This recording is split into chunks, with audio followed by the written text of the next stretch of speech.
Alhamdulillah kita syukur pada Allah kerana sekali lagi pada kali ini kita diberi peluang oleh Allah untuk kita belajar macam mana saat mana kita nak dicabut nyawa oleh Allah. Tajuk yang kita bincangkan pada kali ini pada muka surat 87. Kita berhenti pada tajuk di mana cerita tentang mengenai berbagai kisah tentang orang mati ataupun bagaimana saat mana nyawa setiap di kalangan kita untuk dipanggil menghadap di hadapannya. Ini tajuk yang penting jugalah untuk dijadikan pada diri kita ni, kalau boleh kita nak jadi orang yang mati dalam keadaan husnul khatimah. Dan kita boleh tahu di kalangan ahli keluarga kita ni macam mana keadaan kematian yang husnul khatimah. Jangan sampai peringkat bila kita menghadap depan Allah kita mati dalam keadaan su'ul khatimah. Su'ul khatimah ni maksudnya penyudah yang buruk dalam hidup seseorang. Hari ini yang kita sambung pada hadis Bara' bin Azib. Hadis yang cerita panjang tentang Rasulullah cerita pada kita bila seseorang itu hampir meninggal dunia. Rasulullah cerita tentang bila ada seorang yang dianya dekat nak menghadap depan Allah, maka keadaan yang bagaimana akan terjadi. Lalu Rasulullah sebut, mohonlah pertolongan kepada Allah. Kerana sesungguhnya azab kubur itu menggerunkan seseorang. Bila berlaku kematian pada kita, kita ni diajar supaya sebelum kita menghadap depan Allah, kita berdoa pada Allah. Ya Allah, janganlah aku ni mati dalam keadaan su'ul khatimah. Matikanlah aku dalam keadaan husnul khatimah. Kenapa jangan su'ul khatimah? Kerana lepas pada kita mati ni, azab kubur yang depan kita tu amat menyeksakan. Lalu disebut, beliau mengulangi sabda itu sehingga 2-3 kali. Rasulullah ulang dalam doa Rasulullah ni, Rasulullah kata, mintalah pada Allah sebanyak 2-3 kali. Rasulullah sallallahu alaihi wasallam sebutnya. Baginda bersabda, jika seorang hamba mukmin akan meninggal dunia, mati untuk menuju ke akhirat, turunlah beberapa malaikat daripada langit dengan wajah yang putih. Ini tanda orang mukmin ya. Tanda kalau kita ni ahli syurga, mesti kita nampak hijab mata kita ni terbuka, kita nampak malaikat-malaikat yang warna putih datang. Malaikat yang berjubah putih, berpakaian putih yang mula datang pada kita. Kemudian mula turun daripada kita ni, turunlah beberapa malaikat daripada langit dengan wajah yang putih. Seakan-akan wajah mereka itu matahari yang membawa kain kapan dan minyak daripada syurga Allah. Minyak itu dipanggil minyak wangi. Wangian daripada syurga Allah. Bila dia turun je, malaikat-malaikat ni mula turun nak cabut nyawa kita ni. Nyawa mudah-mudahan kita lah insya-Allah. Bila nak dicabut nyawa kita ni, malaikat ni turun dengan bawa kain kapan yang akan balut jasad kita. Kemudian dalam masa yang sama bawa minyak wangi. Wangi dan malaikat ni berseri-seri macam kita tengok matahari. Macam kita nampak matahari yang terang benderang tu sendiri. Cantik dalam keadaan sebegitu. Kemudian wajah mereka matahari membawa kain kapan. Para malaikat itu ada pada jarak sejauh pandangan mata daripada si mayat itu sendiri. Kita nampak malaikat ni berapa ramai. Kita tanya berapa ramai malaikat ni yang nak cabut nyawa kita ni. Sejauh mata memandang. Tengok sayu je malaikat yang sedang turun. Yang nak cabut nyawa kita ni lah.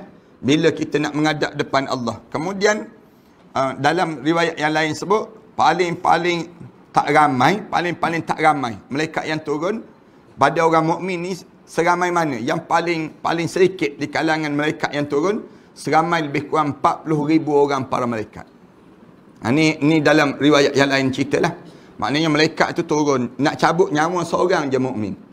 Bila orang mukmin, maknanya bila nyawa kita ni, kita harap kita lah paling tidak roh yang nak dicabut nanti ni, seramai mana malaikat yang akan sambut roh kita ni, roh yang keluar daripada mata kita. Seramai lebih kurang 40,000 orang para malaikat Allah. Kemudian dalam kitab ni disebut dasar pada hadis Bara' bin Azib ni, sejauh mata memandang. Sayup je kita tengok, ramai je yang berdiri. Yang berdiri yang sedang jalan nak bawa kain kapan untuk nak cabut nyawa kita ni. Kemudian para malaikat maut datang dan duduk di sisi kepala seraya berkata. Malaikat maut ni datang duduk dekat dengan kepala kita. Kalau kita tidur sedang baring, kalau kita sedang berdiri, malaikat maut tu berdiri depan muka kita. Begitu. Bila dia berdiri aja, dia akan sebut, wahai jiwa yang tenang, keluarlah menuju pengampunan dan keredaan Allah. Dia mula sebut. Dia kata, wahai jiwa yang tenang, ya ayyatuhan nafsul mutmainnah, irji'i ila rabbiki radiyatan mardiyah. Wahai jiwa yang tenang, keluar dalam keadaan keredaan Allah dan Allah redha pada kami. Ni dia akan kalimah yang tenang jadi sebut. Keluarlah, keluar, baliklah, balik. Sebagaimana anda sebut banyak kali kan, ibu-ibu bila petang-petang menjelang maghrib, dia akan panggil anak dia. Balik, balik dia sebut. Balik, balik. Ni ibu-ibu zaman dahulu lah. Ibu zaman sekarang tak ada dah. Zaman dahulu memang buka tingkap tu panggil anak. Dengar suara anak tu duk main bola tu terhenti bila mak dia panggil. Anak sebutnya gambaran zaman dahulu. Jiwa orang mukmin ni mereka akan panggil balik, balik. Katanya malaikat. Balik, balik. Allah dah panggil kami untuk kembali kepada dia. Kita pun terhentilah. Roh kita ni terhenti. Daripada kita berdenyuk, bernafas tu kita berhenti. Terhenti bila dipanggil oleh malaikat ini. Lalu keluarlah nyawa itu. Nyawa ni mula keluar. Mengalir. Ia mengalir seperti air. Meskipun kalian melihatnya tidak sedemikian. Roh kita ni mengalir daripada mana? Daripada bawah. Naik ke atas. Mengalir tu macam air. Kumpul di hujung kaki dahulu. Dia berkumpul di hujung kaki. Kemudian mula naik. Roh orang mukmin ni naik ke atas. Naik itu macam air yang mengalir dekat sungai. Air yang mengalir dekat sungai. Mengalir je. Tapi kita tak nampak. Macam kalau kita pergi ke sungai kan. Kita tengok air sungai mengalir. Macam mana? Kita tak nampak. Macam dia mengalir. Tapi dia sedang mengalir. Itu dia panggil demikian. Setelah itu, malaikat maut mengambilnya. Bila naik, mengalir ni. Keluar sampai malaikat maut pun mula ambil. Pegang aliran yang bergerak daripada mula-mula tu, aliran macam mula-mula tak mengalir. Parahan sekalian ambil air ni, parahan sekalian letak di atas tanah gitu kan. Bila kita simbah atas tanah tu, dia akan mengalir begitu. Yang depan tu malaikat pegang heret ke depan. Dia panggil heret ke depan ni untuk mengambilnya dan tidak membiarkan ada di tangan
Bismillahirrahmanirrahim. Alhamdulillahirabbil alamin. Wassalatu wassalamu ala asyrafil anbiya'i wal mursalin wa ala alihi wa sahbihi ajma'in. Subhanaka la ilma lana illa ma 'allamtana innaka antal alimul hakim. Ya alim 'allimna min ilmika kama tarda bihi 'anna. Ya halim khalliqna bi khuluqil hilmi wa haqqqiqna bi haqa'iqil ilmi. Allahumma 'allimna ma jahilna wa zakkirna ma nassina. Allahumma yassir wa la tu'assir wa tammim bil khair, amma ba'd. Para hadirin yang dihormati sekalian, alhamdulillah kita syukur pada Allah kerana sekali lagi pada kali ini kita diberi peluang oleh Allah untuk kita belajar macam mana saat mana kita nak dicabut nyawa oleh Allah. Tajuk yang kita bincangkan pada kali ini pada muka surat 87. Kita berhenti pada tajuk di mana cerita tentang mengenai berbagai kisah tentang orang mati ataupun bagaimana saat mana nyawa setiap di kalangan kita untuk dipanggil menghadap di hadapannya. Ini tajuk yang penting jugalah untuk dijadikan pada diri kita ni, kalau boleh kita nak jadi orang yang mati dalam keadaan husnul khatimah.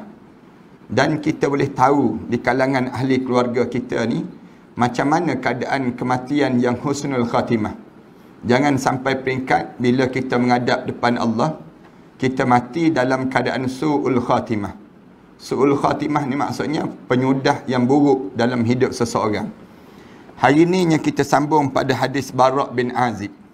Hadis yang cerita panjang tentang Rasulullah cerita pada kita bila seseorang itu hampir meninggal dunia. Rasulullah cerita tentang bila ada seorang yang dianya dekat nak menghadap depan Allah, maka keadaan yang bagaimana akan terjadi. Lalu Rasulullah sebut, mohonlah pertolongan kepada Allah kerana sesungguhnya azab kubur itu menggerunkan seseorang. Bila berlaku kematian pada kita, kita ni diajar supaya sebelum kita menghadap depan Allah, kita berdoa pada Allah. Ya Allah, janganlah aku ni mati dalam keadaan su'ul khatimah. Matikanlah aku dalam keadaan husnul khatimah. Kenapa jangan su'ul khatimah? Kerana lepas pada kita mati ni, azab kubur yang depan kita tu amat menyeksakan. Lalu disebut, beliau mengulangi sabda itu sehingga 2-3 kali. Rasulullah ulang dalam doa Rasulullah ni, Rasulullah kata, mintalah pada Allah sebanyak 2-3 kali. Rasulullah sallallahu alaihi wasallam sebutnya. Baginda bersabda, jika seorang hamba mukmin akan meninggal dunia, mati untuk menuju ke akhirat, turunlah beberapa malaikat daripada langit dengan wajah yang putih. Ini tanda orang mukmin, ya. Tanda kalau kita ni ahli syurga, mesti kita nampak hijab mata kita ni terbuka, kita nampak malaikat-malaikat yang warna putih datang. Malaikat yang berjubah putih, berpakaian putih yang mula datang pada kita. Kemudian mula turun daripada kita ni, turunlah beberapa malaikat daripada langit dengan wajah yang putih, seakan-akan wajah mereka itu matahari yang membawa kain kapan dan minyak daripada syurga Allah. Minyak tu dipanggil minyak wangi, wangian daripada syurga Allah. Bila dia turun je, malaikat-malaikat ni mula turun nak cabut nyawa kita ni, nyawa mudah-mudahan kita lah insya-Allah. Bila nak dicabut nyawa kita ni, malaikat ni turun dengan bawa kain kapan yang akan balut jasad kita. Kemudian dalam masa yang sama bawa minyak wangi. Wangi, dan malaikat ni berseri-seri macam kita tengok matahari. Macam kita nampak matahari yang terang benderang tu sendiri. Cantik dalam keadaan sebegitu. Kemudian wajah mereka matahari membawa kain kapan. Para malaikat itu ada pada jarak sejauh pandangan mata daripada si mayat itu sendiri. Kita nampak malaikat ni berapa ramai. Kita tanya berapa ramai malaikat ni yang nak cabut nyawa kita ni. Sejauh mata memandang. Tengok sayu je malaikat yang sedang turun. Yang nak cabut nyawa kita ni lah. Bila kita nak menghadap depan Allah. Kemudian dalam riwayat yang lain sebut, paling tak ramai malaikat yang turun pada orang mukmin ni seramai mana? Yang paling sedikit di kalangan malaikat yang turun, seramai lebih kurang 40,000 orang para malaikat. Ni dalam riwayat yang lain ceritalah. Maknanya malaikat tu turun nak cabut nyawa seorang je mukmin. Bila orang mukmin, maknanya bila nyawa kita ni, kita harap kita lah paling tidak roh yang nak dicabut nanti ni, seramai mana malaikat yang akan sambut roh kita ni, roh yang keluar daripada mata kita, seramai lebih kurang 40,000 orang para malaikat Allah. Kemudian dalam kitab ni disebut dasar pada hadis Bara' bin Azib ni, sejauh mata memandang, sayuk je kita tengok ramai je yang berdiri, yang sedang jalan nak bawa kain kapan untuk nak cabut nyawa kita ni. Kemudian para malaikat maut datang dan duduk di sisi kepala seraya berkata, malaikat maut ni datang duduk dekat dengan kepala kita. Kalau kita tidur sedang baring, kalau kita sedang berdiri, malaikat maut tu berdiri depan muka kita. Begitu. Bila dia berdiri je, dia akan sebut, wahai jiwa yang tenang, keluarlah menuju pengampunan dan keredaan Allah. Dia mula sebut. Dia kata, wahai jiwa yang tenang, ya ayyatuhan nafsul mutmainnah, irji'i ila rabbiki radiyatan mardiyah. Wahai jiwa yang tenang, keluar dalam keadaan keredaan Allah dan Allah redha pada kami. Ni dia akan kalimah yang tenang jadi sebut. Keluar, baliklah. Sebagaimana anda sebut banyak kali kan, ibu-ibu bila petang-petang menjelang maghrib, dia akan panggil anak dia. Balik dia sebut. Balik. Ni ibu-ibu zaman dahulu lah. Ibu zaman sekarang tak ada dah. Zaman dahulu memang buka tingkap tu panggil anak. Dengar suara anak tu duk main bola tu terhenti bila mak dia panggil.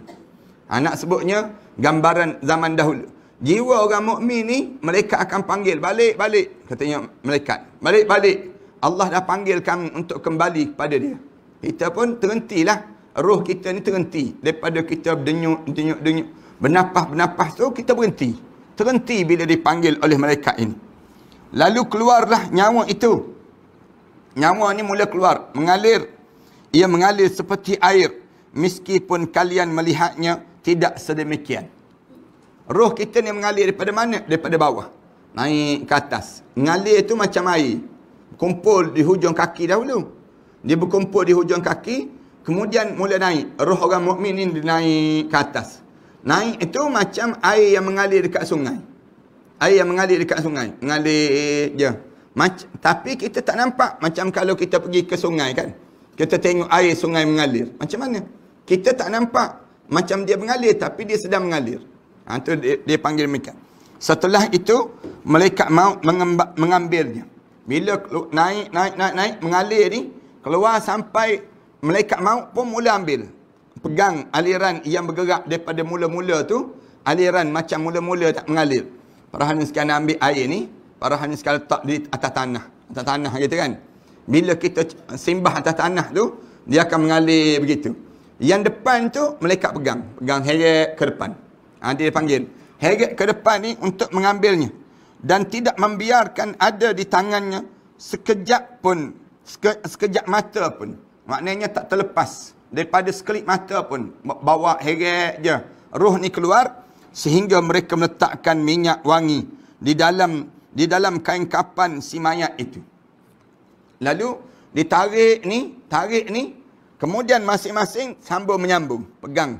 Mula keluar ni, tarik daripada mata tu keluar tu, kemudian masuk dalam bekas, sambut menyambut. Masuk dalam kain kapan si mayat ni sendiri. Bau wangi kain kapan itu. Itu dia cara demikian. Nak sambut tu, malaikat berderet berkumpul tu, sambut roh orang mukmin keluar daripada tubuh badan dia, sehingga dimasukkan dalam kain kapan si mayat itu. Lalu keluar daripadanya aroma, seperti aroma minyak kasturi yang paling wangi di atas muka bumi ini.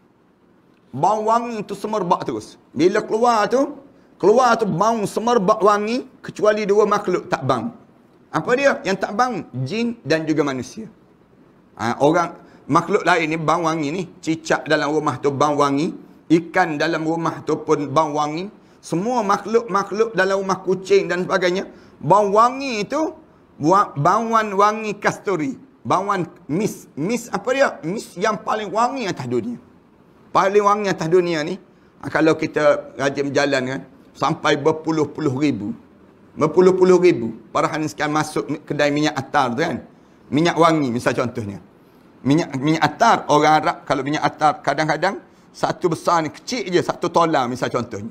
Dia kecil je. Kalau kita tanya berapa ni harga ni, dia kata RM10,222. Kita pun turun terus keluar. Terkeluar terus kita. Ingat ke kecil macam ni murah. Dia sebut. Tak, rupa kita tanya kenapa ni bawang wangi? Yang nak dapatkan bawang ni payah. Dia sebut. Dia akan sebutlah kerana gini. Padahal sekarang tengok kedai-kedai minyak wangi tu kan. Lepas pada orang Islam bagi tahu tentang minyak wangi ni mahal, barulah barat belajar untuk memahalkan minyak wangi. Tu dia panggil demikian. Orang kita ni mula kitanya dengan minyak wangi barat yang kita glamournya. Kita tak glamour minyak wangi Islam. Padahal minyak wangi Islam ni lah yang ajar pada barat macam mana mahalnya harga minyak wangi ni. Itu cara demikian. Kita mula terpesona pergi ke lapangan terbang antarabangsa dan sebagainya. Mula kita beli murah-murah, kita konon-konon minyak wangi mereka. Padahal mereka dah campur dengan alkohol. Mereka dah campur dengan bahan-bahan yang diharamkan. Manakala minyak wangi Islam ni, dia tak campur dengan bahan yang diharamkan oleh Allah. Itu bezalah. Panjanglah cerita minyak wangi ni. Tapi anak-anak sebutnya, kenapa dikaitkan dengan minyak wangi? Bila kita menghadap depan Allah, tanda kita ni ahli syurga.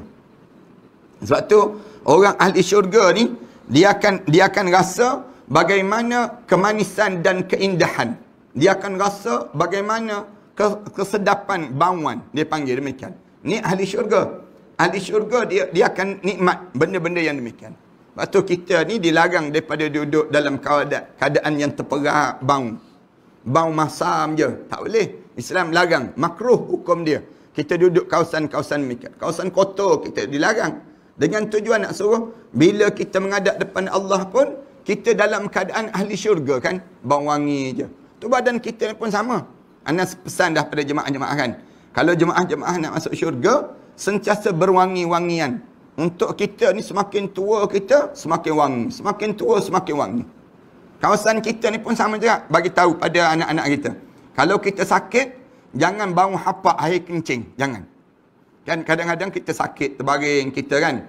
Lepas pada tu anak-anak kita, dia biar tak basuh. Kita kadang-kadang terbuang najis dan sebagainya. Bau tu bau orang tua.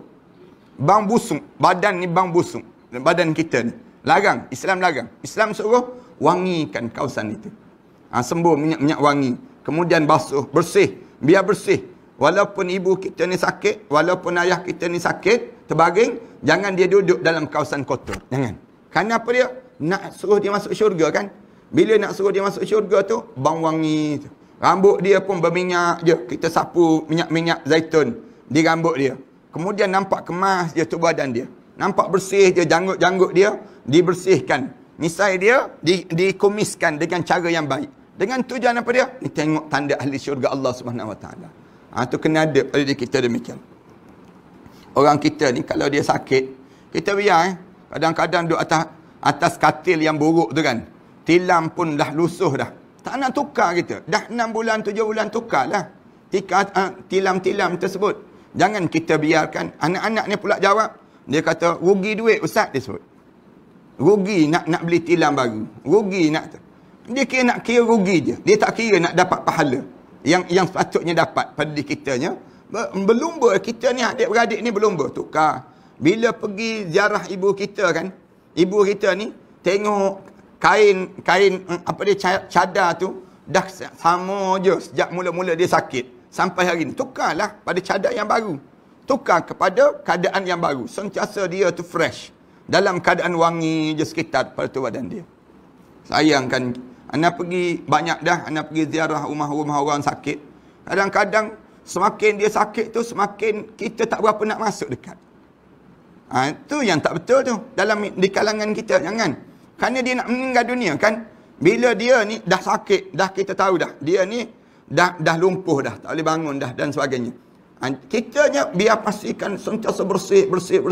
Jangan kita biarkan dalam keadaan yang kotor. Duduk dalam suasana kotor. Wangikan dia. Kerana apa dia? Kejap lagi dia nak bang wangi syurga dalam syurga Allah SWT. Cara pada diri kita. Kita pula kata, payah Ustaz, dia tak boleh bangun, kita nak tukar cadar lagi. Kita pula, memang kita tak tukar-tukar cadar kita. Kita sendiri pun tak tukar. Takkan kita nak tukar cadar dia. Kita sebut macam. Yang menyebabkan akhirnya, kita biar aja begitu. Jangan. Sebaik-baiknya lah ibu-ibu, ayah-ayah yang ada kan. Pada diri kita ni, kita pastikan paling-paling tidak 3-4 hari sekali. 3-4 hari sekali tukar. Kalau di hospital tu tiap-tiap hari tukar kan. Di hospital tu tiap-tiap pagi. Pagi tukar cadar. Pagi-pagi tukar cadar. Nak sebutnya, kenapa kita tak boleh buat begitu pada mak ayah kita yang sedang uzur di rumah tangga kita ni. Kemudian, dan aroma seperti aroma minyak kasturi yang paling wangi di muka bumi ini. Kemudian para malaikat membawanya naik ke langit. Malaikat akan bawa naik ke langit. Ruh ni akan naik. Lepas pada keluar tu masuk dalam bekas, ruh ni akan bawa naik ke langit. Mereka tidak melintasi satu kelompok malaikat pun, melainkan disambut dengan pertanyaan. Bila naik je, malaikat ada. Malaikat jaga langit yang pertama, langit kedua, langit. Di awan-awan ni, semuanya ada malaikat. Bila ada malaikat, setiap kali mana lalu saja ruh ni, malaikat akan tanya. Malaikat akan tanya apa dia? Ruh siapakah ini? Ruh siapakah itu yang aromanya sangat wangi itu? Malaikat tanya. Malaikat-malaikat ni sibuk tanya. Ruh siapa ni wangi ni? Ruh siapa yang wangi sebegini? Mereka menjawab, Fulan ibnu Fulan. Fulan bin Fulan. Dengan nama yang paling baik yang digunakan semasa masih hidup di dunia dahulu. Orang ni akan dipanggil nama dia, nama yang terbaik semasa dia hidup di atas dunia dahulu. Orang panggil dia atas dunia dahulu apa dia? Puan Sri sekian. Lalu malaikat pun jawab, Puan Sri sekian, bin sekian. Nama dia. Ataupun tuanku sekian. Ustaz, ustazah sekian. Panggil nama dia tu dengan panggilan yang terbaik di dunia dahulu. Kalau dia ni meninggal dunia profesor sekian. Nama dia tu dipanggil berdasar pada nama yang terbaik dipanggil di atas dunia dahulu. Ni ahli syurga, yang dinamakan pada diri dia. Dengan gelaran-gelaran dia, dimuliakan pada dia. Kemudian, sampailah mereka ke langit. Rasulullah cerita ni, sehinggalah sampai ke langit. Ni, kalau kita baca hadis ni, macam kita dengar daripada Rasulullah cerita. Pada diri kita. Kita dengar, oh macam ni rupanya. Macam ni rupanya perjalanan kita sebentar lagi. Dalam hadis Bara' bin Azib ini. Lalu mereka meminta dibukakan pintu. Bila sampai langit yang pertama, penjaga langit yang pertama tu diminta, bukalah pintu kerana roh orang ni dah sampai. Dibukakanlah pintu untuk mereka. Bila sebut buka pintu tu, buka pintu. Terbuka pintu.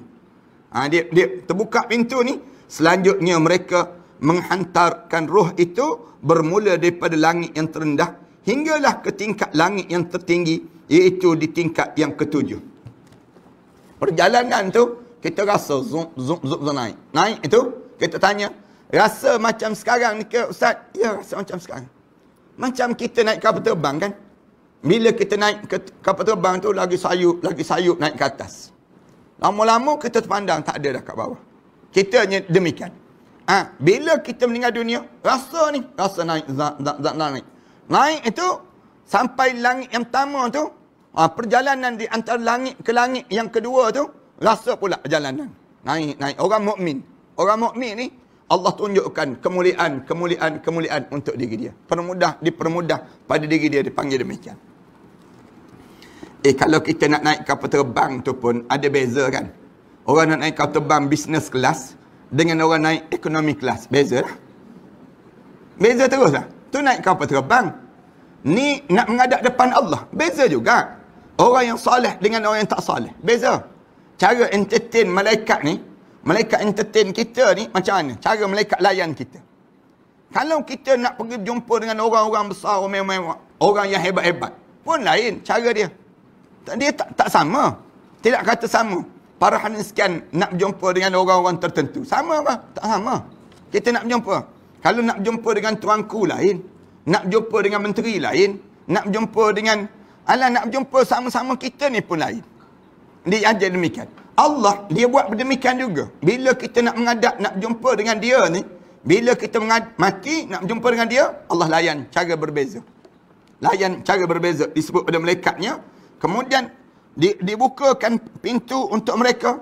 Selanjutnya mereka menghantar roh itu, bermula daripada langit yang terendah, hingga ke tingkat langit yang tertinggi, iaitu di tingkat yang ketujuh. Naik sampai yang ketujuh. Lalu Allah berfirman, tulislah buku catatan hamba-Ku itu di Illiyin.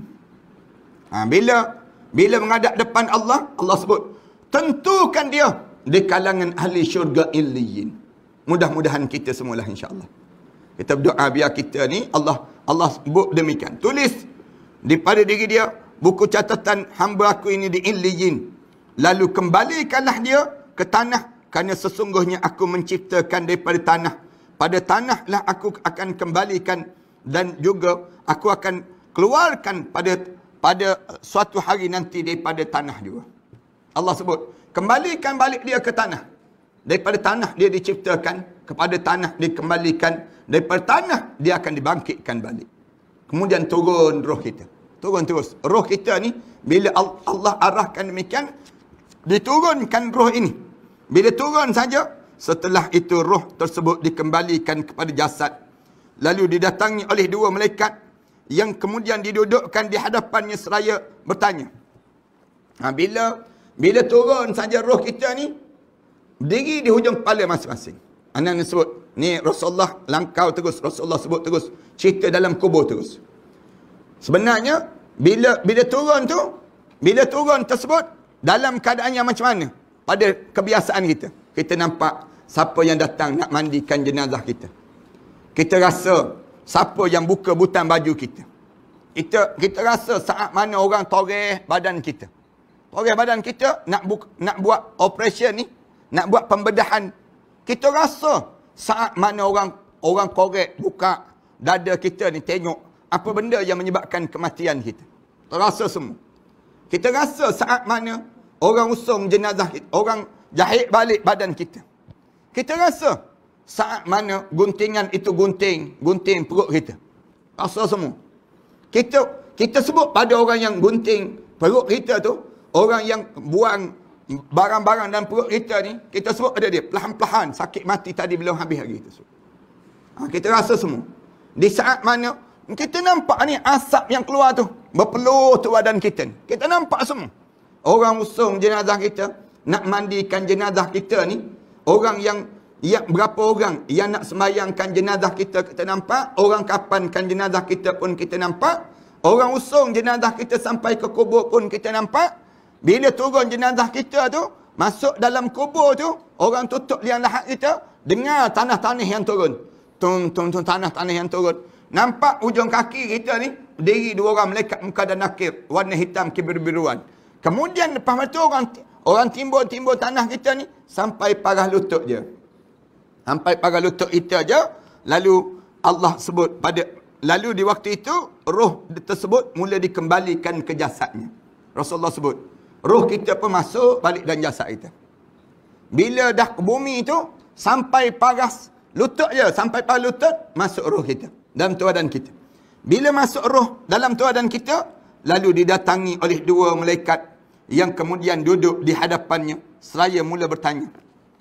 Bila orang dah ke bumi sampai paras lutut ni, malaikat pun berdiri depan muka kita, malaikat mula sebut, Ma Rabbuka? Siapa Tuhan kamu? Mula sebut, siapa Tuhan kamu?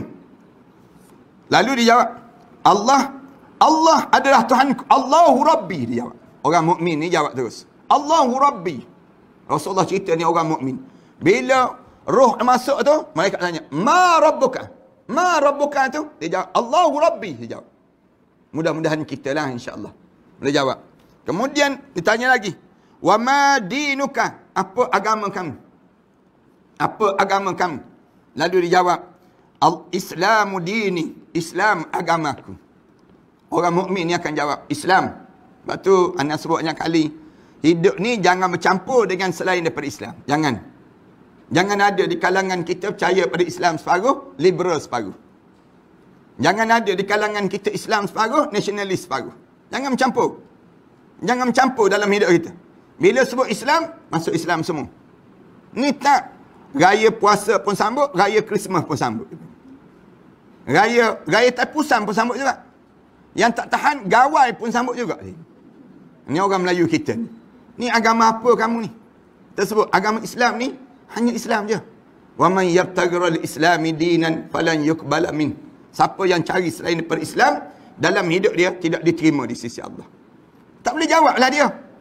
Bila dimasukkan kubur tanya, wa ma dinuka? Oh, tak boleh jawab. Tak boleh jawab terus. Mula-mula percaya Allah Tuhan aku. Kemudian boleh jawab Nabi Muhammad Nabi aku. Tapi bila tanya agama kamu apa dia? Dia mula jawab Islam liberal, dia jawab demikian. Dia mula jawab Islam nasionalis, Islam sekularis. Tu dah mula rosak pada diri kita. Orang kita ni kan pelik tak pelik kan. Puak-puak LGBT tu pun dia boleh raih. Dia boleh raih puak LGBT. Orang tanya dia, kenapa kamu muliakan sangat puak-puak LGBT? Dia jawab apa dia? LGBT ni pun orang juga disebut. Dia jawab orang juga. Dia pun, kita tak boleh nak hina dia, tak boleh. Dia pun ada hak dia juga. Kita tanya hak dia apa? Hak LGBT tu. Misal contoh. Tak ada hak pun. Dia ada satu je hak LGBT. Apa dia? Bertaubat kepada Allah. Bukan hak dia untuk dimuliakan. Hak dia diminta supaya la tatubanna au la ta'azzarannak. Bertaubat pada Allah ataupun dia dita'zirkan oleh Allah SWT. Itu cara dia hak LGBT. Tapi orang kita tak. Kita panggil siap ra'i LGBT. Siap fikir pula tu tandah dia nak masuk mana? Dia panggil demikian. Ni agama apa kamu ni? Agama apa? Kalau begitu, kalau LGBT ada hak, orang minum arak pun ada hak jugalah. Orang yang berzina tu pun ada hak jugalah. Yang lain kan? Hak pendosa ni apa? Bertaubat ya. Hak pendosa yang ada ialah taubat ya. Kalau dia tak nak taubat, jangan layan dia. Ni bukan orang kita malam-malam pergi berjumpa dengan puak-puak LGBT, konon-kononnya. Nak tunjuk kita berdakwah dan kita baik dengan dia. Nak suruh dia demikian. Kita pergi layan dia, duduk dengan dia, gurau dengan dia. Betul ke begitu dalam hidup kita? Islam kan ajar demikian. Kita pergi berjumpa dengan dia, kamu taubat pada Allah. Kamu buat dosa. Kalau begitu, takkanlah kenapa kita tak pergi berjumpa dengan puak-puak yang minum arak, puak-puak berjudi dan sebagainya. Rasulullah bukan ajar demikian. Rasulullah ajar dalam hidup kita, mereka ni orang yang berdosa, jangan layan dia, bagi ruang pada dia begitu, jangan. Layan dia maksudnya apa dia? Suruh dia taubat pada Allah. Taubat dalam hidup kami. Jalan kamu ialah taubat je pada Allah SWT. Bila masuk dalam kubur, nganga tak boleh jawab. Kenapa tak boleh jawab? Kerana kamu tak tahu agama kamu agama apa. Agama dalam Islam ni hanyalah satu. Dan hidup kita ni hanya satu je, iaitu Islam. Ditanya, ma dinuka? Lalu dijawab, Islam adalah agamaku. Kemudian tanya lagi, siapa yang diutuskan di kalangan kalian tersebut? Man hadzal rajul? Siapa lelaki ini dalam hidup kamu? Dia jawab terus. Dia jawab, dia adalah Rasulullah. Hadza nabiyyana Muhammad sallallahu alaihi wasallam. Boleh jawab terus Rasulullah. Kenapa boleh jawab? Kerana memang hidup kita ni sentiasa meniru Rasulullah. Hidup kita ni, ikon kita, contoh kita, segala benda hidup kita ni Rasulullah. Satu, anda sebut banyak kali pada jemaah kan. Jangan tiru selain daripada Rasulullah dalam hidup. Jangan tiru cara berpakaian orang barat, jangan. Orang barat ni memang dia cuba rasuk kita. Dia cuba momok-momokkan kita. Dia yang hebat. Pakaian dia hebat dan sebagainya. Padahal dia ambil pakaian orang Islam, dia mengaku milik dia. Orang yang mula-mula buat seluar ni siapa? Yang buat pakaian seluar. Siapa? Nabi Ibrahim AS. Nabi Ibrahim yang mula-mula pakaikan pakaian seluar atas dunia. Datang jeans, mengaku milik dia. Datang krokodil, mengaku milik dia. Datang apa dia? Datang jenama-jenama ni, mengaku milik dia. Padahal yang orang pertama yang buat pakaian ni siapa dia? Nabi Ibrahim AS. Nabi Ibrahim. Tapi kita tak. Kita tiru. Sama juga di kalangan ubat-ubatan. Yang buat ubat ni, siapa dia yang pertama? Orang Islam yang ajar buat ubat. Datang barat, dia ambil segala ilmu orang Islam, dia mengaku milik dia. Buat jenama penadul, kita pun penadul juga kita. Dalam jenama kita. Buat jenama apa dia? Kotal, jenama macam-macam gaya, jenama ubat. Yang dilakukan. Padahal ubat yang sebenar siapa yang buat? Al-Khawarizmi, kemudian Ibn Sina. Ni kumpulan orang-orang yang terdahulu-dahulu yang mereka ubat-ubat sampai mati mereka buat kajian terhadap perkara demikian. Makanan sama juga. Makanan ni milik siapa? Milik orang Islam terdahulu. Makanan yang terbaik. Makanan orang Islam. Rasulullah ajar. Minumlah madu, Rasulullah sebut. Minumlah minuman yang Rasulullah ajar. Minumlah minum jubnah. Banyak lagi lah jenama-jenama orang Islam. Datang orang barat, tukar. Tak payah minum coklat, minum Milo. Minum Milo jadi sihat, dia sebut demikian. Kemudian minum air kopi, minum air Nescafe. Kemudian mereka buat jenama-jenama. White coffee lah, jenama macam-macam gaya mereka letak. Kemudian kita pun terpesona. Padahal makanan yang terbaik, makanan orang Islam.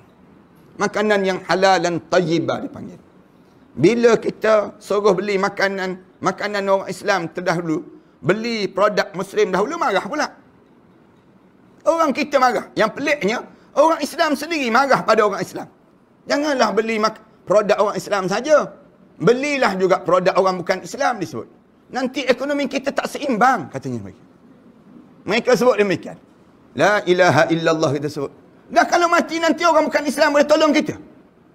Masuk dalam kubur nanti, agama selain daripada Islam boleh tolong kita. Tak boleh. Tak boleh. Lalu kita sebut, kita boleh beli produk orang bukan Islam dengan syarat satu je. Apa dia? Kamu masuk Islam, kami beli semua produk kamu. Selagi mana kamu tak masuk Islam, kami utamakan dahulu produk orang Islam. Ni yang kita ajar di kalangan masyarakat kita. Beli produk orang Islam terdahulu. Beli produk. Adapun dia tu bukan kita nak boikot, kita nak utamakan produk orang Islam. Tu je orang panggil demikian. Yang tu pun tak faham ke? Benda yang mudah je dalam hidup. Orang kita ni buat berbelit-belit di kalangan tu. Dah lama dah orang bukan Islam tipu kita. Tipu habis. Makanan kita pun ditipu, pakaian kita pun ditipu. Kemudian ekonomi kita pun ditipu, habis ditipu. Kita pula dalam keadaan di dunia pun kena tipu, masuk dalam kubur pun tak selamat. Punca apa? Punca kita tolak Nabi Muhammad sallallahu alaihi wasallam. Lepas tu kalau kita nak suruh kita boleh jawab Nabi Rasulullah ni, Muhammad nabiku, Muhammad nabi aku dalam hidup kita ni, lalu kita diajar supaya hidup bersama dengan Rasulullah di dunia ini lagi. Jangan tunggu nak masuk dalam kubur baru nak cari Rasulullah sallallahu alaihi wasallam. Tak jumpa cari Rasulullah dalam kubur nanti. Kemudian ditanya lagi, lalu apa ilmu kamu? Ujar dia, aku membaca kitab Allah, aku mempercayai dan meyakini pada Al-Quran dalam hidup aku.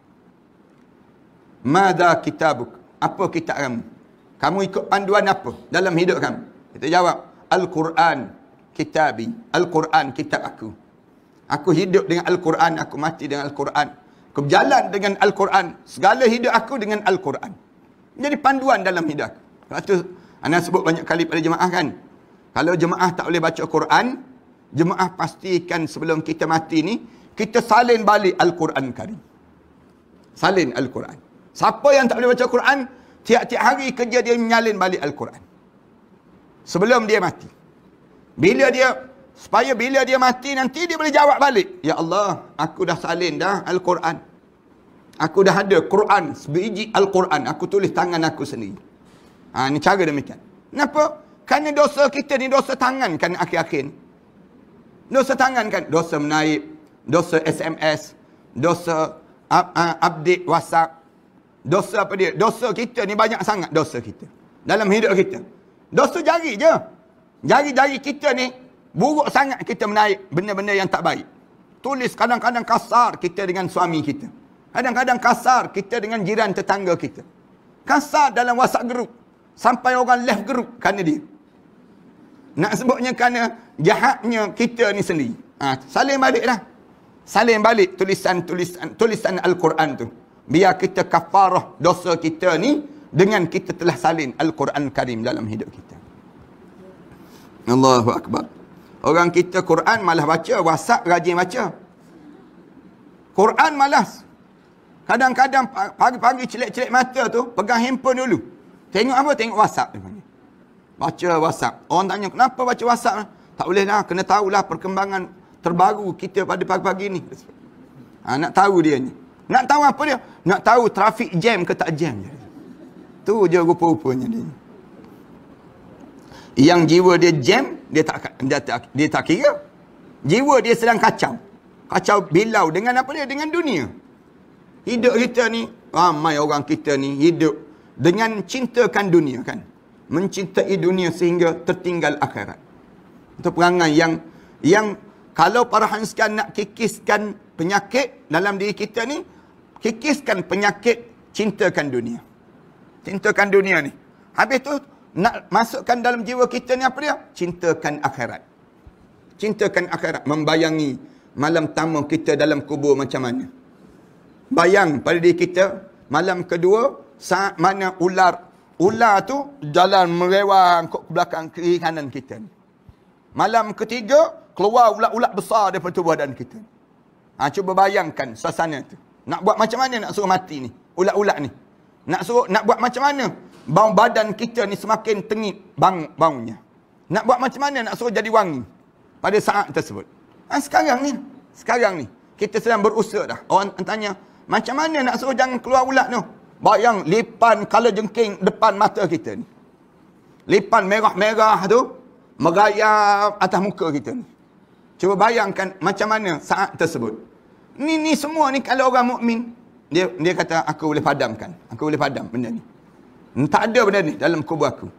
Bila kita nak buat macam mana? Cuba kita bayang bangun-bangun daripada kubur. Bangun daripada kubur tu, nak berjalan tu, ada kenderaan tak ada kenderaan? Kita ni kan, kalau kita turun kat masjid ni, tengok kereta kita kena tarik pada majlis bandaraya macam tu. Rasa bengang dah kita kan? Bengang dah. Dalam kawasan masjid pun kena tarik juga kita sebut. Kita sebut demikian. Kita rasa bengang. Kalau kita bangun di padang mahsyar tak ada kenderaan, nak buat macam mana? Nak pergi pada mahsyar tu. Nak pergi kat mana? Bermula daripada Baitul Maqdis. Bermula daripada Masjid Aqsa. Sampai pada Arafah. Nak sampai daripada Arafah. Jalan landai tanah. Dalam gelap pekat. Nak buat macam mana? Pada kita saat. Sekarang ni, kita beli terus kenderaan. Awal-awal lagi. Kenderaan ni biar dia terus. Beli. Kita nak buat macam mana? Bila orang ajak buat korban, kita ambil bahagian kita. Bila ada orang nak beli kenderaan untuk masjid, nak beli kenderaan untuk sekolah tahfiz, kita beli terus. Kita beli terus. Kita simpan pun untuk apa juga? Kita pun tak beli-beli juga. Bila ada orang nak buat masjid, kita berlumba ambil bahagian kita ni. Ambil bahagian kita nak buat masjid ni. Kenapa? Saya nak suruh ada rumah yang besar dalam syurga Allah nanti. Kita sebut berapa keperluan masjid. Orang masjid kata perlu lebih kurang 200,000 lagi. Ambillah duit saya. Saya simpan pun buat apa juga. Duit ni ambil je lah. Kita simpan-simpan pun, nak makan pun tak boleh dah. Dengan duit tersebut. Nak makan manis-manis, kek banyak-banyak. Kek moist ke apa dia? Kek jenama-jenama kek yang banyak ni kan. Tak boleh juga, kencing manis kita. Nak makan daging wagyu. Daging wagyu. Kita, berapa hari kita nak makan? Daging wagyu yang mahal-mahal tersebut. Pada diri kita pun, nak makan daging, tak boleh. Kolesterol. Habis nak makan apa? Duit banyak ni. Harta benda banyak. Nak beli rumah besar, tak boleh. Lutut sakit. Nak naik tinggi-tinggi, tak boleh dah pada diri kita. Dalam hidup kita. Duit ada, harta benda ada. Nak buat benda. Dengan harta benda kita ni. Nak makan apa? Makan tak boleh dah. Manis-manis tak boleh. Orang lain sebut sedap tu. Air teh bubble. Teh bubble pula sekarang. Nak sebutnya macam-macam gaya. Kita pun nak tak boleh kencing manis. Kita sebut. Nak makan yang tu pun tak boleh dah pada diri kita. Habis apa dia? Air kosong. Air kosong celup roti kering. Selam dalam tu. Lama nak suruh membengkak roti tersebut. Kad kredit penuh. Duit banyak. Tapi duit simpan dalam harta. Dalam begitu. Kerah je harta benda itu. Ubah-ubahlah kita. Ambil harta benda tu. Tukar pergi ke masjid. Buat masjid lah. Senang cerita. Buat apa dia? Buat rumah tahfiz lah. Pelajar-pelajar menghafal Quran lah. Nak suruh. Ni pahala kita berkembang. Biar banyak, biar banyak. Macam-macam gaya kan. Ada seorang, kemarin seorang hamba Allah, polis, jawatan besar juga lah, dia sebut jawatan dia sekarang. Saya pencen Ustaz, dia tu. Saya pencen. Begitu, Ustaz, dia kata saya berpandangan sebelum saya mati ni, saya nak round di Malaysia ni. Nak pergi masjid-masjid, saya nak sembahyang sunat 2 rakaat. Dia tu. Boleh tak Ustaz? Boleh lah, dia kata, pergilah. Pergilah, pergi masjid-masjid. Tapi isteri saya larang, dia sebut. Isteri saya sakit lutut, dia sebut. Dia sebut, anda kata tak apalah, bagi tahu elok-elok pada isteri. Lama-lama pun kita tak duduk dengan isteri juga. Bila kita masuk dalam kubur nanti, ada isteri nak ikut sama? Ada dah. Isteri kita panjang tengkuk, panjang tengkuk. Tengok jenazah kita. Ada kita nak turun sekali. Bagi tahu elok-elok, anda kata. Cuma tunai tanggungjawab yang elok-elok. Tunai tanggungjawab elok-elok tu sebab anda kata. Saya dapat duit pencen ni pula Ustaz. Isteri saya pula minta nak beli barang kemas. Dia kata, dia minta pula dalam 10,000 pula tu Ustaz. Apa pandangan Ustaz? Dia sebut demikian. Apa pandangan Ustaz? Anak kata, elok lah, bagi je lah. Kata. Kalau tak bagi pada isteri, nak bagi pada siapa? Anak sebut demikian. Kita ni, seronok perempuan ni, tambah bagi Ustaz. Dia sebut demikian. Bagi, nah kita nak simpan. Tak adalah, saya ni, kalau saya boleh simpan dulu, saya melabur dahulu dan sebagainya, duit nanti berkembang. Anak kata, sempat ke berkembang, takut tak sempat nak melabur. Anak kata, bagilah kita bagi pada orang tu, orang ni. Kita bagi pada mereka tu selayaknya. Menghargai dia sebagai isteri kita.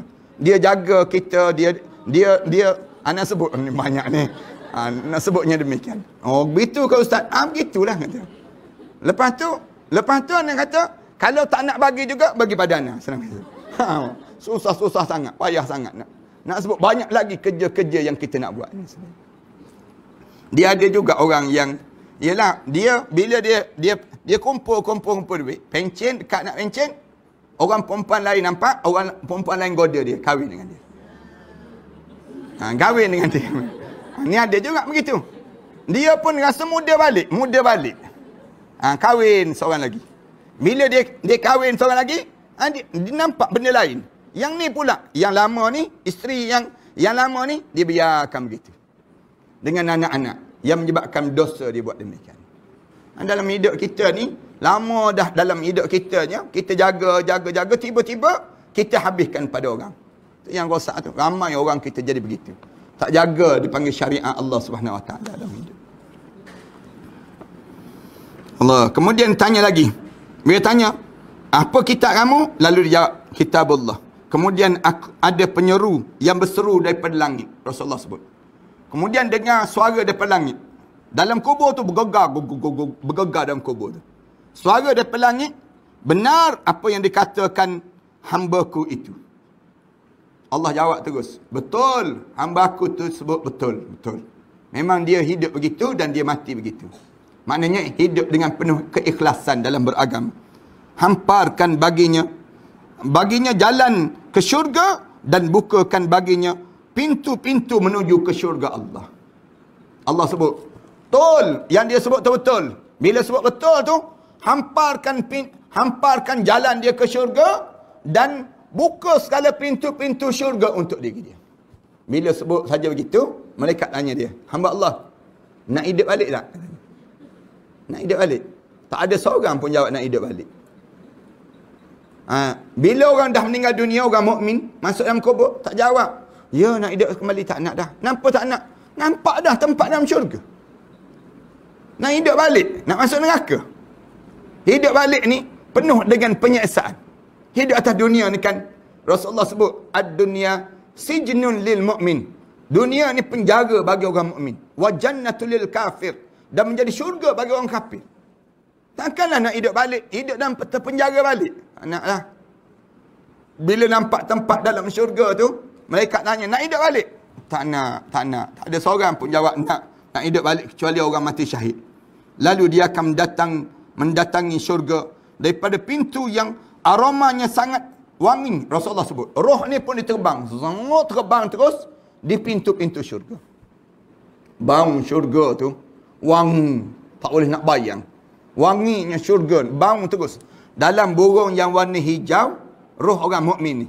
dalam burung yang warna hijau berterbangan di pintu-pintu syurga Allah. Tengok syurga Allah. Allah tayangkan syurga di alam barzah. Syurga di alam barzah ni. Kemudian diluaskan kuburnya seluas pandangan mata. Kubur ni pun luas. Jadi kubur ni luas. Sejauh mana? Sejauh pandangan mata. Datang juga kepadanya seseorang yang sangat tampan, berpakaian indah serta berbau harum, serta berkata kepada dia, berbahagialah dengan sesuatu yang mengembirakan kamu. Ini adalah hari yang telah dijanjikan kepada kamu. Lalu ditanya pada dia, siapa kamu? Wajah kamu seperti wajah yang datang membawa kebaikan. Sahutnya, dia menjawab, aku adalah amal soleh kamu. Para hadirin sekalian biasa dengar korin tak? Korin. Korin kan? Kalimah korin. Korin tu apa dia? Amalan kita lah. Amalan. Bila kita jadi baik, korin kita jadi baik. Kalau kita ni jahat, korin kita ni pun jahat. Korin. Rasulullah kata, semua umat aku lahir dengan korin. Semua lahir dengan korin. Wala anta ya Rasulullah, bahkan kamu Rasulullah. Rasulullah jawab, bahkan aku. Tapi korin aku telah diislamkan sebelum aku lahir lagi. Rasulullah sebut demikian. Yang menyebabkan korin kita ni, kadang-kadang kita mati, ada korin yang jahat. Dengar suara tu atas rumah tu. Dengar tu berjalan, tutup jalan. Nampak kelibat-kelibat dalam rumah. Tu korin jahat. Dan ada yang datang mengadu pada anak, dia kata, Ustaz, suami saya meninggal dunia, tapi 2-3 hari lepas pada dia meninggal dunia tu, datang sebiji suami saya nak mendatangi saya, Ustaz. Saya tanya pada dia, habis tu kamu benar? Kamu benar ke? Ya, saya benarkan. Saya rasa suami saya ni ada lagi. Dia terlampau rapat kan dengan suami dia. Saya rasa, anak kata lain kali jangan benarkan. Malam ni kalau dia datang, jangan benarkan. Baca a'udzubillah minasyaitanirrajim. Ulang, anak sebut demikian. Kalau tak boleh sebut yang lain pun sebut Allahu Akbar. Dan dia kata, malam, esokan dia berjumpa dengan anak ni, hamba Allah ni. Dia jawab, ya Ustaz. Dia datang, saya takbir, dia hilang Ustaz. Apa dia tu Ustaz? Dia tanya. Anak kata, tu korin, jahat. Korin, syaitan. Yang amalan soleh dia tu dah.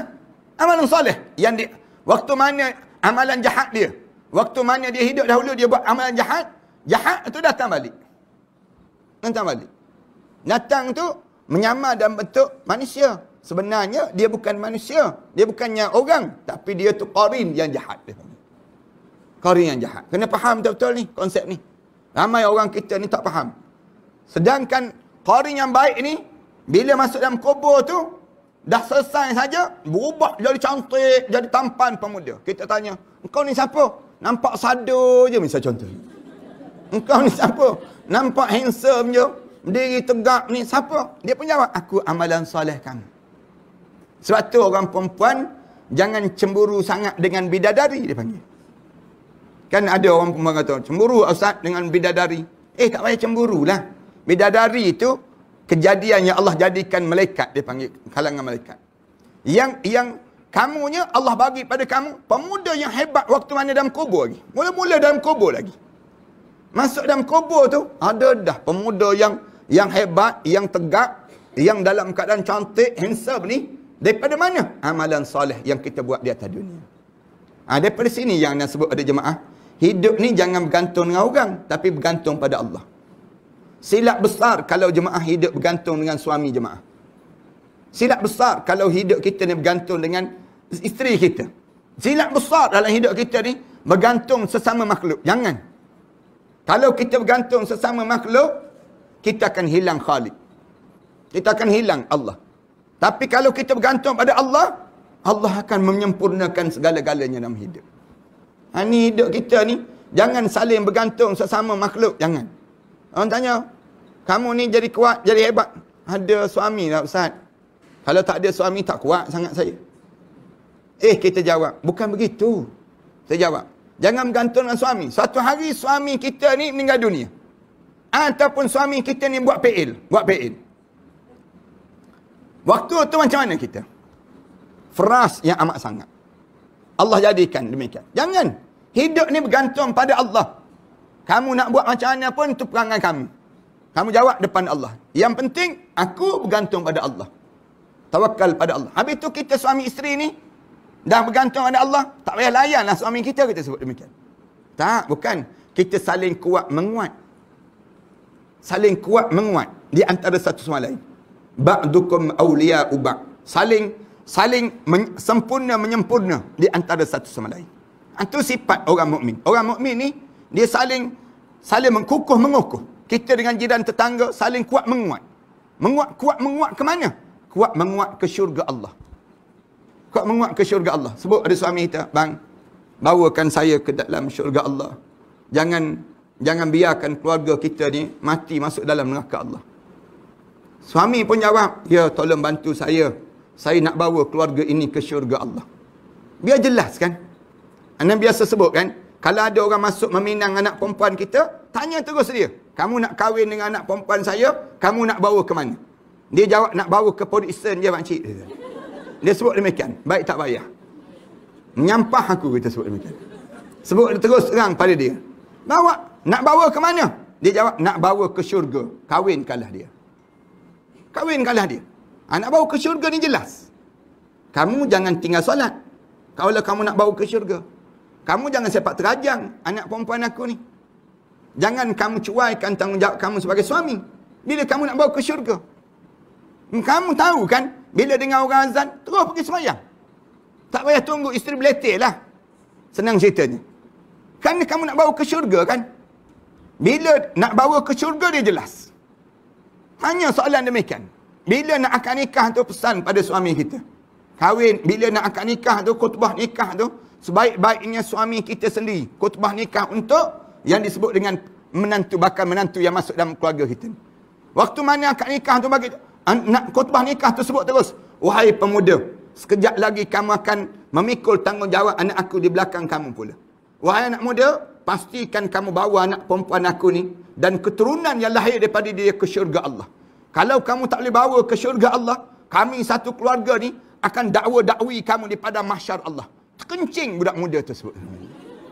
Biar kita khutbah demikian. Biar jelas. Bawa ke syurga. Kalau bawa masuk dalam neraka, siap engkau. Siap engkau. Sebut demikian. Bawa je kerih, penakut nak mampus tu. Andai saat demikian. Dia akan jawab, ya. Ya tu tanggungjawab lah tu. Biar jelas. Ni kadang-kadang khutbah nikah tu, baca ittaqullah. Ngantuk dah. Nak sebutnya, ketah khutbah nikah tu pun merah dah. Lama sangat dah. Baca yang sama je sejak dulu sampai hari ni. Tak. Khutbah sekarang ni, khutbah yang biar semasa. Khutbah tu. Engkau wahai suami, engkau akan jadi suami. Jangan layan PUBG dalam keluarga kamu. Jangan layan main-main game dalam keluarga kamu. Jangan habiskan masa. Malam-malam kamu pergi main futsal. Tinggal anak isteri kamu kat rumah. Kamu sendiri habiskan masa. Kamu nak bangun tahajud pukul berapa? Kalau kamu pergi main futsal. Baru dia teringat, oh tak boleh main futsal dia. Nak main bukan tak boleh. Main petang-petang main lah. Masa main-main. Ni pukul 12 tengah malam main futsal lagi. Pukul 1 pagi main futsal lagi. Kamu nak bangun tahajud pukul berapa? Dalam hidup kamu. Yang tu pun simple je nak fikir. Benda yang bukan payah pun nak fikir. Ni mesti kalau main pukul 2 pagi, pukul 3 pagi main bola lagi. Ni tak bangun tahajud lah ni. Kalau tak bangun tahajud tak tahan lagi. Tak bangun sembahyang subuh lah tu. Tak bangun sembahyang subuh. Yang jelas dalam kehidupan kita. Biar suami ni dia ada rasa tanggungjawab dalam kekeluargaan dia. Ni yang menyebabkan menjadikan amalan itu soleh. Hidup ni bukan main-main. Bukan hidup ni nak layan je dunia. Tak. Hidup ni santai-santai ke? Tak ah. Mana ada hidup ni santai-santai? Allah jadikan hidup ni berfokus. Fokus kita apa dia? Ke syurga Allah. Sebab tu kadang-kadang kan kita letih kan. Letih kita. Belajar, datang belajar. Anak ni sendiri kadang-kadang kan fikir. Dia datang pada diri kita ni. Penatlah nak mengajar. Asal tak payah mengajar lah. Kadang-kadang kita yang jemaah ni pun sama juga. Kalau kita pergi kan ustaz tak datang. Macam mana? Dia sebut demikian. Lepas tu kalau kita datang pula, ustaz tak datang-datang lagi. Kita tunggu pula ustaz.